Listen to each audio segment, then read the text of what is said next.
പ്രിയമുള്ളവരെ, ഞാനിപ്പോൾ തിരുവണ്ണാമലയിലാണുള്ളത്. ഈ അരുണാചല മലയാണ് ഈ കാണുന്നത് എൻ്റെ മുന്നിൽ. രണ്ട് സ്പിരിച്വൽ ക്യാപിറ്റലാണ് നമുക്ക് ഇന്ത്യയിലുള്ളത്. ഒന്ന് വാരണാസി, അവിടെ ഞാൻ പോയിട്ടുണ്ട്, അവിടുത്തെ ഊർജ്ജവും ഞാൻ ആസ്വദിച്ചിട്ടുണ്ട്. എന്നാൽ നമ്മുടെ സൗത്ത് ഇന്ത്യൻസ്, നമ്മുടെ കർണാടക, തമിഴ്നാട്, കേരള ഈ ഭാഗത്തുള്ളവർക്ക് തിരുവണ്ണാമലയാണ് സ്പിരിച്വൽ യൂണിവേഴ്സിറ്റി എന്ന് പറയാം. കാരണം ഇവിടെ ധാരാളം അത്ഭുതങ്ങളും നിഗൂഢതകളും, ധാരാളം യോഗ്യമാരുടെ സമാധികൾ, ആശ്രമങ്ങൾ, അങ്ങനെ ധാരാളം കാര്യങ്ങൾ ഇവിടെ സംഭവിച്ചുകൊണ്ടിരിക്കുകയാണ്. അതിൽ 10,000-3000 പരം സന്യാസിമാരിപ്പോഴും ഉണ്ട്. അതിൽ സിദ്ധന്മാരുണ്ടാവാം, മൗനികളുണ്ടാവാം, പലതരത്തിലുള്ള ആൾക്കാരും, സാധകന്മാരുണ്ടാവാം, സത്യാന്വേഷികളുണ്ടാവാം, ജീവിതത്തിൽ പരാജയപ്പെട്ടിട്ട് എങ്ങോട്ട് പോകണമെന്നറിയാതെ വന്നവരുണ്ടാവാം. എല്ലാവരും മനുഷ്യർ തന്നെയാണ്. അവരൊക്കെ സത്യത്തെ അന്വേഷിച്ചുകൊണ്ടിരിക്കുകയാണ്. ഇവിടെ എന്തോ ഈ ഗിരിവലം പാതയിൽ നമുക്കറിയാം, ആ വൈബ്രേഷൻ അനുഭവിക്കുന്നവർക്കറിയാം, എന്തോ ഒരു സ്വാതന്ത്ര്യമാണ്. കാരണം എല്ലാവരും ഈ ഗിരിവലം പാതേൻ്റെ അരികിലൊക്കെ കിടന്നുറങ്ങും, അവർക്ക് പക്ഷേ എന്നാൽ അവരൊക്കെ എന്തോ ഒരു സ്വസ്ഥത അവരെ വേട്ടയാടുന്നത്. അതുകൊണ്ടാണ് ഇവർ എങ്ങും പോവാതെ ഇവിടെ തന്നെ അവരുടെ ജീവിതകാലം മുഴുവൻ, ജീവൻ്റെ അവസാനം അലോട്ട്മെൻറ്റ് ഡേ ഇവിടെ അവർ അവസാനിപ്പിക്കുകയാണ്. എത്രയോ പേരങ്ങനെ കടന്നു പോകുന്നുണ്ട്. ദിവസം ഇവിടെ ഈ ഗിരിവലം പാതയിൽ പോകുമ്പോൾ ഓരോ ശ്മശാനത്തിലേക്കുള്ള ശവമഞ്ചവും നമുക്ക് കാണാൻ പറ്റും. അത് വളരെ ആർഭാടത്തോടു കൂടിയാണ് ബാൻഡ് മേളവും പൂമാലയൊക്കെ റോഡിലൊക്കെ ഇങ്ങനെ വിധിച്ചുകൊണ്ടാണ് ഈ ഡെത്ത് ബോഡി കൊണ്ടുപോകുന്നത്. ആഘോഷമാണ്. ഓരോ ദിവസവും കാണാം 1, 2, 3 പേരെ. ഇതാണ് ജീവിതം. അപ്പോൾ ഇതിൻ്റെ ചുറ്റുപാടും പകുതി സ്ഥലം ഫോറസ്റ്റാണ്. നല്ല AC പോലെ ഉണ്ടാവും ആ വഴിയിൽ നടന്നു വരുമ്പോൾ. പിന്നെ കുറച്ച് ഭാഗം ശ്മശാനമാണ്.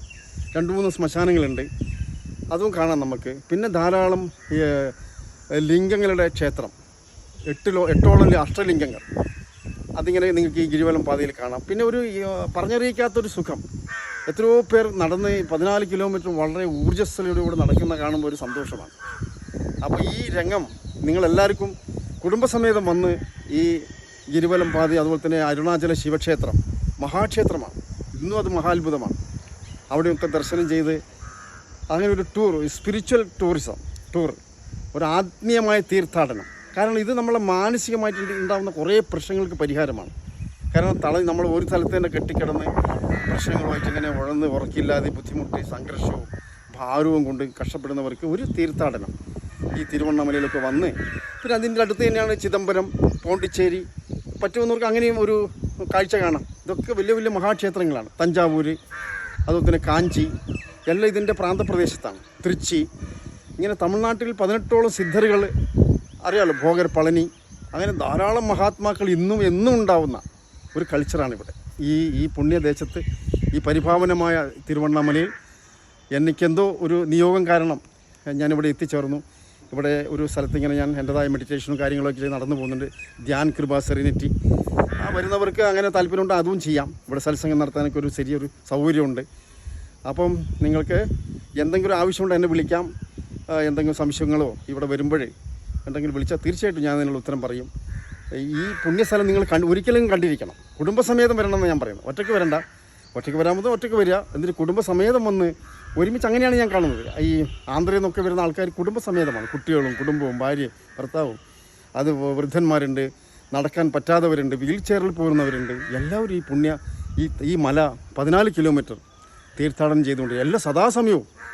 അത് ഈ 14 കിലോമീറ്ററും ട്യൂബ് ലൈറ്റ് നൽകിയത് രജനീകാന്താണെന്നാണ് പറയുന്നത്. അദ്ദേഹത്തിൻ്റെ അന്ന് ആ കാലഘട്ടം. ഇന്ന് പിന്നെ വലിയ ഇഷ്ടംപോലെ വരുമാനമായി ധാരാളം. പിന്നെ ഈ റോഡൊക്കെ വളരെ വൃത്തിയാണ്, മനോഹരമാണ്. അതൊക്കെ അവർ മെയിൻറ്റെയിൻ ചെയ്ത് പോവുകയാണ്. അതുകൊണ്ട് ഈ പുണ്യസ്ഥലത്തേക്ക് കുടുംബസമേതം വരുവാൻ നമ്മുടെ കേരളത്തിലുള്ള സുഹൃത്തുക്കൾ കഴിയുമാറാകട്ടെ എന്ന് മാത്രം പ്രാർത്ഥിച്ചുകൊണ്ട് പറഞ്ഞുകൊണ്ട് നിർത്തുന്നു. നന്ദി, നമസ്കാരം. വീണ്ടും കാണാം.